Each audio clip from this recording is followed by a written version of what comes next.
तो आज साधन पाद का सूत्र है 52। महर्षि पतंजलि कह रहे हैं कि ततः क्षीयते प्रकाशा आवरणम। इससे पहले 4 प्रकार के प्राणायाम की चर्चा हुई। सांस को बाहर निकालना, सांस को अंदर भरकर रोकना, जहां का तहां सांस रोक देना, और एक चौथे प्रकार का प्राणायाम था जो स्वतः सिद्ध होता है, जो ध्यान की गहरी अवस्था में श्वास का आना जाना खुद ब खुद रुक जाता है, ठहर जाता है। चौथा प्राणायाम किया नहीं जाता, वो होता है। या यूं कहें कि चौथा प्राणायाम हमारे प्राण को, जो कॉस्मिक प्राण है, जो ब्रह्मांडीय प्राण है, उसके साथ कनेक्ट कर देता है।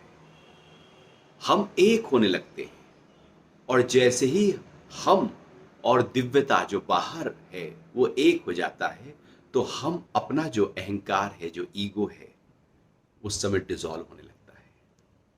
और पतंजलि उसी की ही बात कर रहे हैं।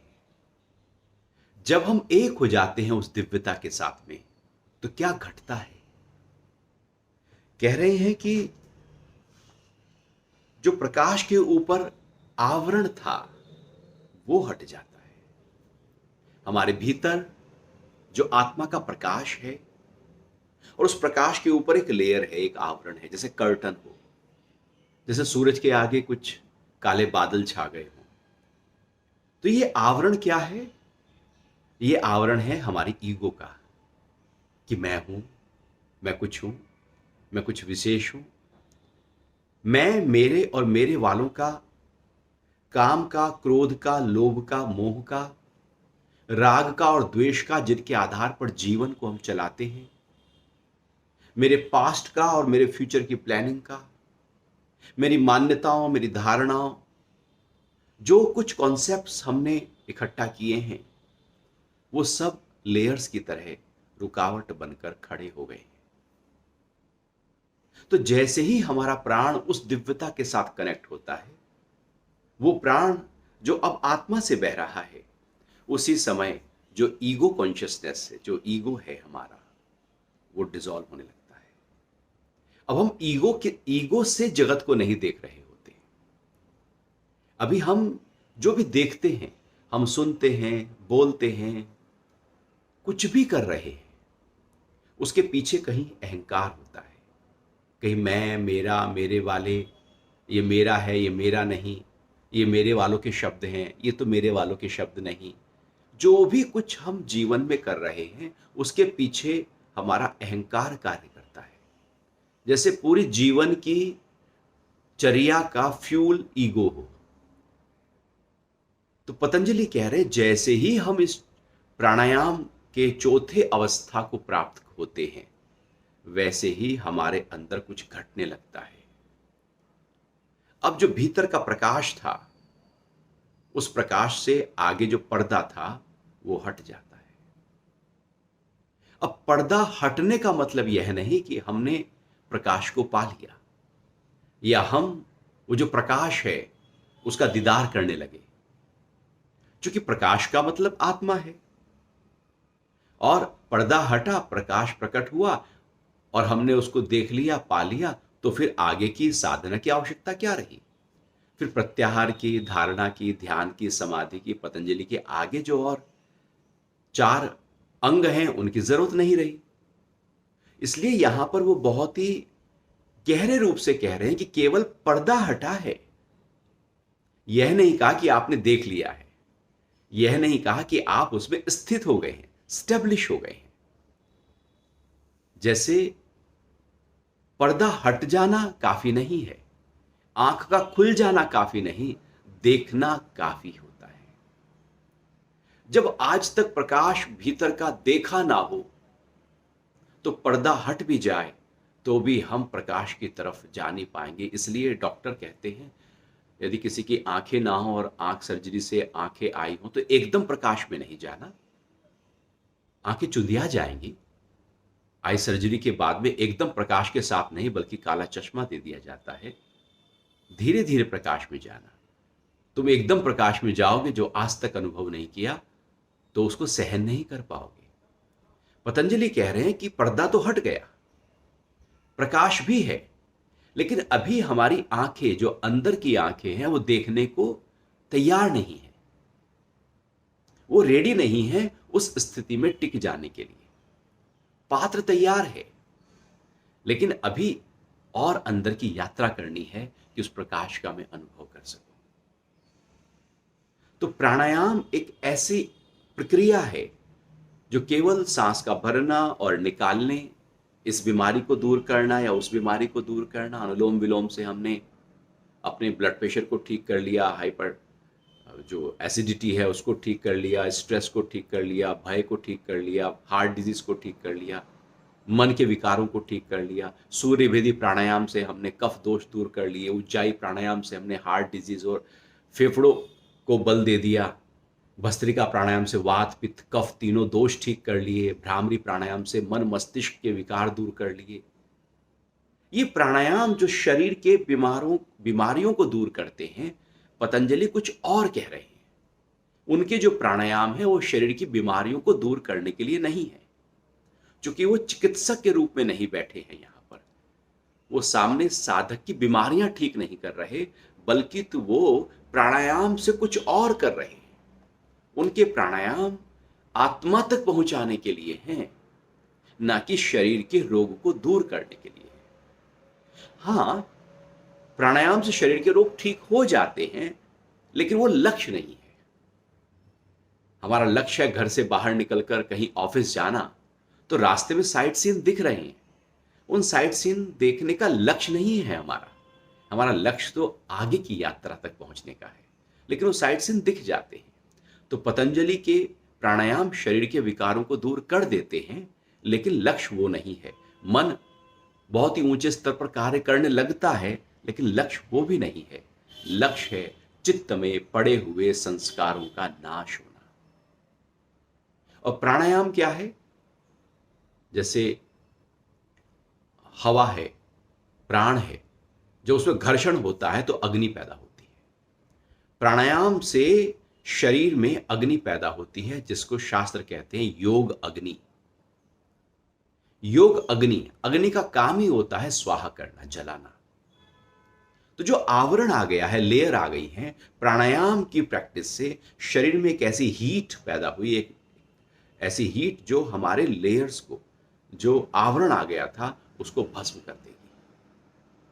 तो लगातार प्राणायाम का अभ्यास, जो चौथा प्राणायाम है, वो हमारे धारणाओं को, मान्यताओं को, हमारे मन में ख्यालों को, विचारों को, संशयों को धीरे धीरे डिसॉल्व करता चला जाएगा। जीवन में क्लैरिटी आ जाएगी। जीवन अब बहुत ही साफ सुथरा दिखाई देने लगेगा, बिना अहंकार के दिखाई देने लगेगा, बिना काम और क्रोध के दिखाई देने लगेगा, क्योंकि वो जो बीच में लेयर थी वो हट गई है। जैसे बीच में रास्ते में कहीं बहुत कूड़े का ढेर हो और वहां से हवाएं आए तो बड़ी बदबू के साथ आती है, और वो ढेर ही हट जाए तो हवाएं शुद्ध रूप से बहती है। ऐसे ही आवरण जो चित्त में संस्कारों का था, जब वो हट जाता है तो जो प्राण है वो बहुत ही शुद्ध रूप से बहना शुरू कर देता है, और वो जो प्रकाश है, जो आत्मा का प्रकाश है, अब उसको अनुभव करने के लिए हम तैयार हो जाते हैं। पतंजलि के ये जो 4 पहले अभ्यास हैं, अंग हैं, यम, नियम, आसन, प्राणायाम, ये एक बहुत ही बाहर की साधना है। मतलब प्राणायाम में भी सांस की अभ्यास है, आसन में भी कुछ करना है, और यम और नियम भी सामाजिक और व्यक्तिगत हैं। इसके बाद की जो साधना है वो अंतरंग साधना शुरू होगी, बहुत ही गहरी, और इंद्रियों और मन की साधना शुरू होने वाली है। तो जब तक हम उस अंदर की साधना के लिए अपने को तैयार ना कर लें, पतंजलि कह रहे हैं कि बाहर की साधना ही करते रहना। तो अंदर जाने के लिए रास्ता है प्राण। यदि ध्यान की गहरी अवस्था में उतरना हो तो प्राण उसके लिए सबसे सरलतम रास्ता है, क्योंकि प्राण हमेशा हमारे साथ बह रहा है। कभी भी हम इस प्राण को अनुभव करके अपने गहरे में उतर सकते हैं। और जितना प्राण के हम साक्षी होने लगते हैं, उतना हम बदलने लगते हैं, हमारा स्वभाव बदलने लगता है। जबकि स्वभाव व्यक्ति का कभी बदलता नहीं है, पुरानी आदतें बदलती नहीं हैं।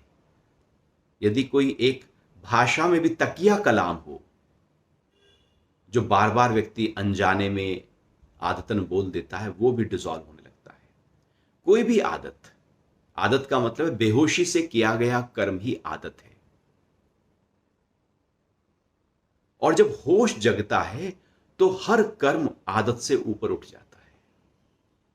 जीवन एक आदत है। लगभग 90% से ज्यादा हम जो सुबह से लेकर रात तक की दिनचर्या करते हैं, एक आदत है। वैसे ही सोएंगे, वैसे ही लेटेंगे, वैसे ही उठेंगे, वैसे ही वॉशरूम जाएंगे, उसी तरह से टेक्निक से ब्रश करेंगे, उसी तरह से नहाएंगे, उसी तरह से सब कुछ करने वाले हैं। उसी टेबल पे बैठ के ब्रेकफास्ट करेंगे, वैसे ही स्टाइल से खाएंगे, उतने ही बार चबाएंगे, निगल जाएंगे, वही बातें करेंगे, वही मैगजीन या न्यूज़पेपर या मोबाइल देखेंगे। आदत है। उसी तरह से कार ड्राइव करेंगे, उसी रास्ते पर चलेंगे, ऑफिस में भी उसी रास्ते को लेकर अपने ऑफिस जाएंगे और वहीं जहाँ बैठते हैं वहीं बैठ जाएंगे। उन्हीं तरह के लोगों से बात करेंगे, बातचीत में भी वही शब्द होंगे घुमा फिरा कर। बहुत सारे नए नए शब्दों को हम बातचीत में शामिल नहीं करेंगे, क्योंकि वो आदत है। शब्द भी, हमें बहुत सारे शब्दों का पता है। हम न्यूज़पेपर पढ़ते हैं, हजारों शब्द हम जानकार उसके हैं, लेकिन जब बोलते हैं तो बहुत सारे शब्द हमारी भाषा में नहीं आते, क्योंकि उन शब्दों की भी एक आदत है। उसी तरह के दिनचर्या में हम रहते हैं, क्योंकि हम आदत से जी रहे हैं। जब होश जगता है, पतंजलि कह रहे हैं प्राणायाम से वो आदत टूट जाएगी। जब होश जगता है तो हम सब शब्दों के मास्टर हो जाते हैं। इसलिए शास्त्र इतने सारे शब्दों के साथ आते हैं।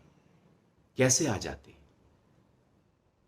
कहां से इतने शास्त्रों में इतने शब्दों का आविष्कार हुआ है?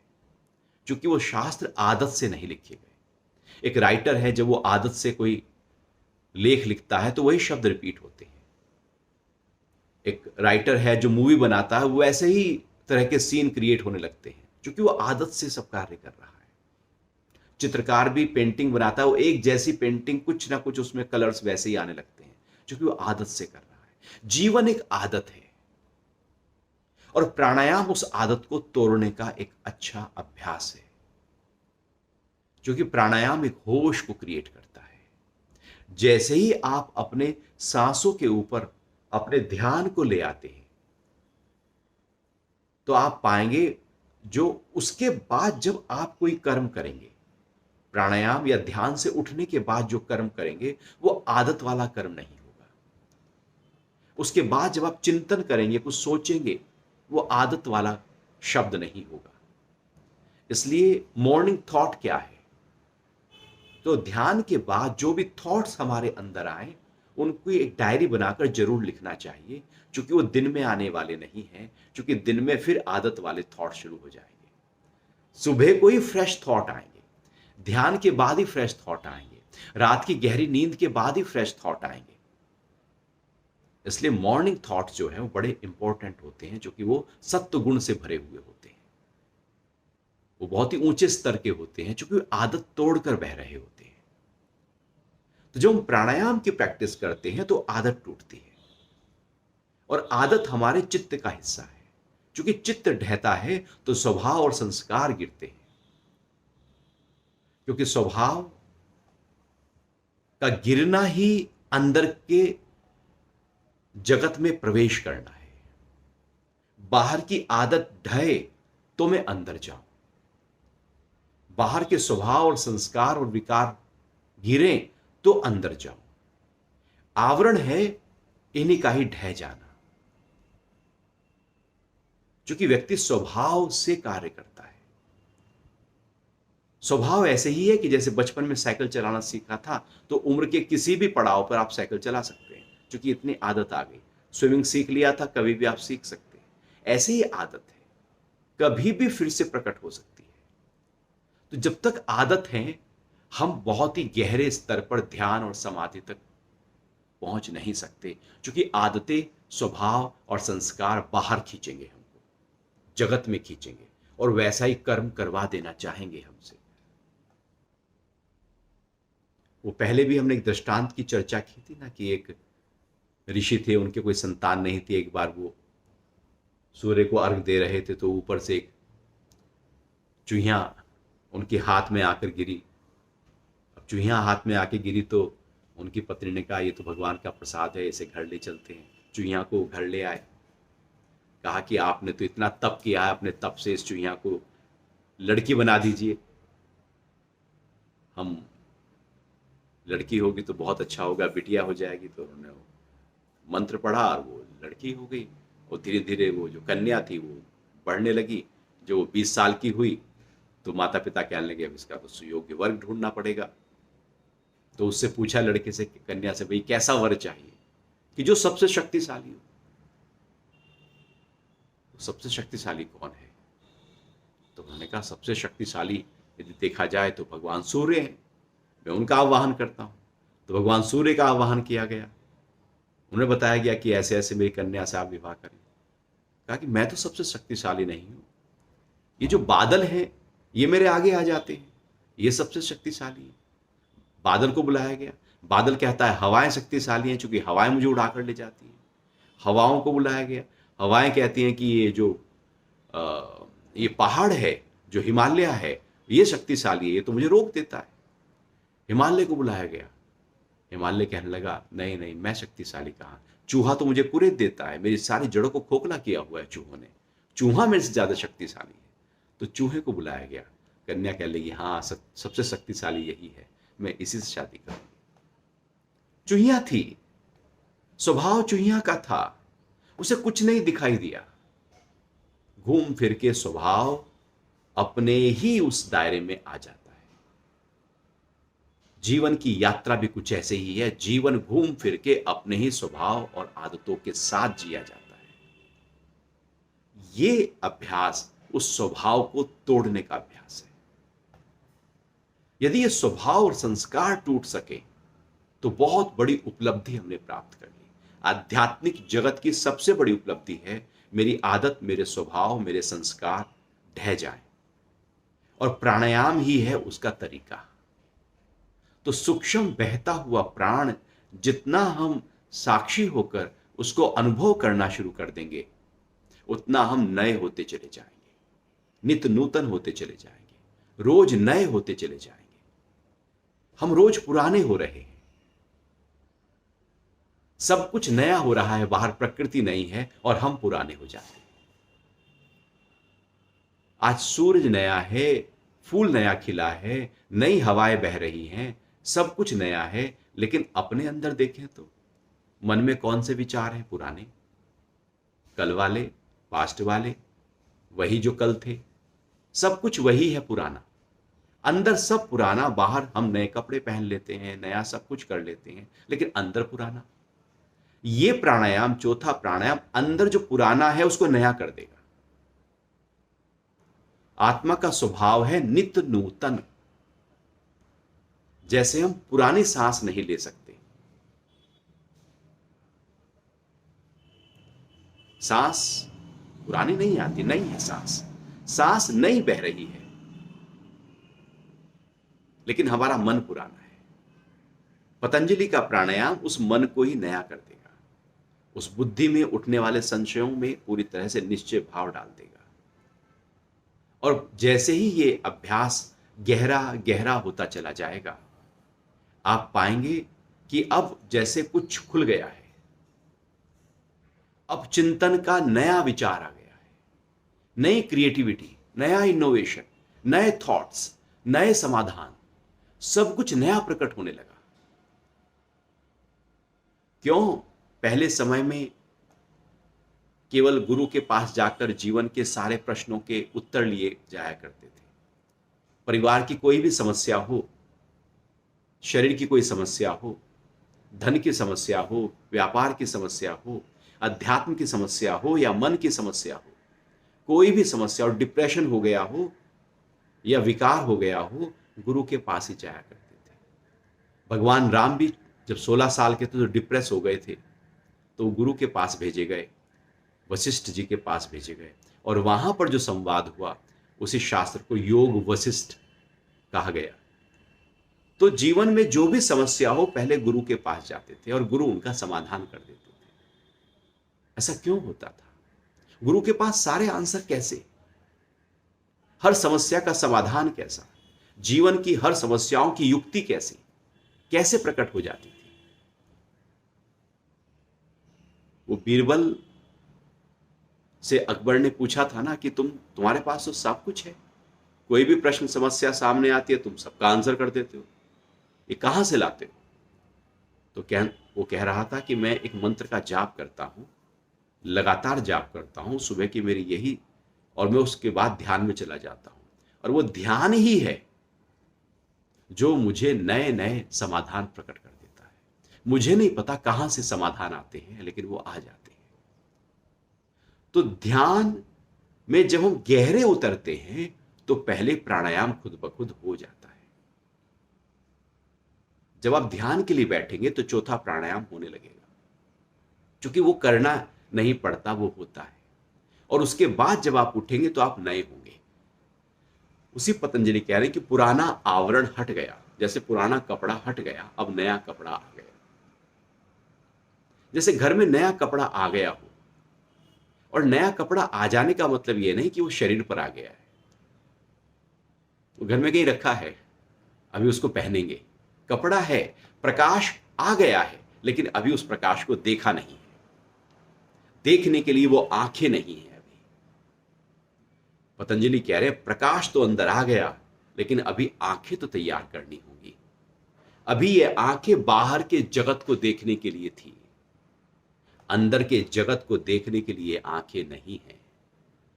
स्थूल आंखें बाहर देख सकती हैं, अंदर नहीं। सूक्ष्म आंखें, जिसको दिव्य चक्षु कहा जाता है, वो अंदर देखता है, वो बाहर नहीं। ये आंखें बाहर की तरफ खुली हैं। भीतर की आंखें जो अध्यात्म से पैदा होती हैं वो अंदर की तरफ खुली होती हैं। अब प्रकाश अंदर है जो पतंजलि कह रहे हैं, लेकिन अभी आंखें बाहर देख रही हैं, तो उस प्रकाश को हम देखेंगे कैसे? प्रकाश तो हम देख नहीं पाएंगे। अब कैसे वो दिव्य चक्षु, वो दिव्य आंखें जो प्रकाश को देखने के लिए, आंखें भी हैं, प्रकाश भी है, लेकिन ये आंखें काम नहीं करेंगी इस प्रकाश को देखने के लिए। अब एक नई आंखें तैयार करनी पड़ेगी।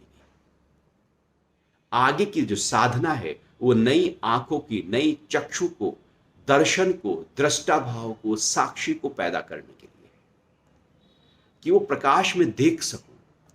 जैसे कहीं दूर कोई तारा हो तो दूरबीन हो तो आप देख सकते हैं। दही में बहुत सारे बैक्टीरिया होते हैं, लेकिन आप जैसे ही दूरबीन से देखते हैं तो बैक्टीरिया ही बैक्टीरिया दिखाई देते हैं, उसमें दही कुछ है ही नहीं। अभी दिख रही है दही, ये आंखें दही देख पाती हैं, लेकिन सूक्ष्मता नहीं देख पाएंगी। हाथ में न जाने कितने बैक्टीरिया हैं। यदि हम अपने डिवाइस पर, लैपटॉप पर ही देखें तो बहुत सारे बैक्टीरिया वहां पर दौड़ रहे होंगे। हमारे मोबाइल पर न जाने हजारों, लाखों, करोड़ों बैक्टीरिया दौड़ रहे होंगे, लेकिन वो दिखते नहीं है, क्योंकि देखने की वो आंखें नहीं है। पतंजलि भी कह रहे प्रकाश तो आ गया, आवरण हट गया, लेकिन अभी आंखें तैयार नहीं हुई है। उन आंखों को तैयार करना होगा, और जैसे ही वो आंखें तैयार होंगी, उसी को कहते हैं सेल्फ रियलाइजेशन, आत्म साक्षात्कार। आवरण हट गया, प्रकाश है, अब आंखें भी तैयार हो गई है उसको देखने के लिए। और जैसे ही आंखें उसको, प्रकाश को देखती हैं, हम प्रकाश से भर जाते हैं, हम प्रकाश ही हो जाते हैं। प्रकाश अलग और हम अलग नहीं रहते। तो क्या करें? ऐसा क्या करें कि हमारी चक्षु दिव्य हो जाए? दिव्य चक्षु, जैसे वेद व्यास जी ने संजय को दिव्य चक्षु दिए, और वो दूर बैठकर महाभारत का युद्ध देखते हुए धृतराष्ट्र को पूरे आंखों देखा हाल बता रहे हैं। एक लाइव टेलीकास्ट हो रहा है। कैसे? रास्ते में तो बहुत कुछ है, हमें तो दीवार के पार दिखाई नहीं देता, इस दीवार के पार क्या है, और वो दूर तक देख रहे हैं। क्योंकि वो चक्षु, ये जो चक्षु है, ये जो आंखें हैं, इनकी अपनी एक सीमा है। सीमा है बाहर की वस्तु देख लेने की, और एक दूरी तक देख लेने की, उसके बाद ये देख नहीं सकती। इनकी सीमा है सूक्ष्मता को ना देख पाने की, उसके लिए एक डिवाइस की आवश्यकता होती है।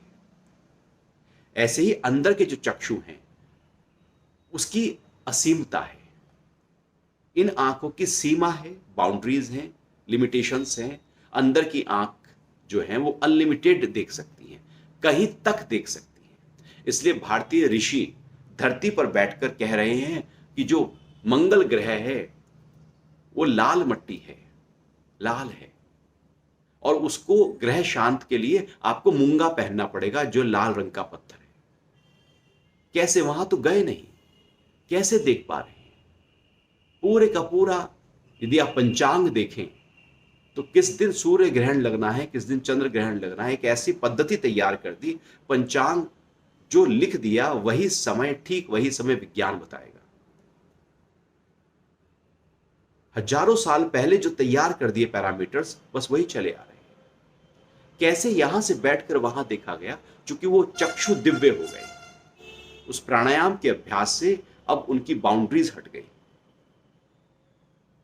ऐसे ही पतंजलि की साधना अभी बाहर के लिए नहीं थी, वो साधना अंदर के लिए थी। तो कह रहे हैं कि जब प्रकाश तो आ गया, अब आंखें तैयार करनी है। अब आंखों की तैयारी के लिए अगले अभ्यास की वो बात करेंगे, वो अभ्यास होगा प्रत्याहार। प्रत्याहार का मतलब है कि अंदर की यात्रा। आंख जो बाहर है वो अंदर की ओर जाए, कान जो बाहर है वो अंदर की ओर जाए, सारी इंद्रियां जो बाहर की तरफ बह रही हैं ऊर्जाओं से, वो अंदर की तरफ आए। तो जैसे ही वो अंदर की तरफ यात्रा करेंगी तो हमारा वो जो दिव्य चक्षु है, जो उस प्रकाश को देख सकता है, वो तैयार हो जाएगा। तो इस तरह से यह है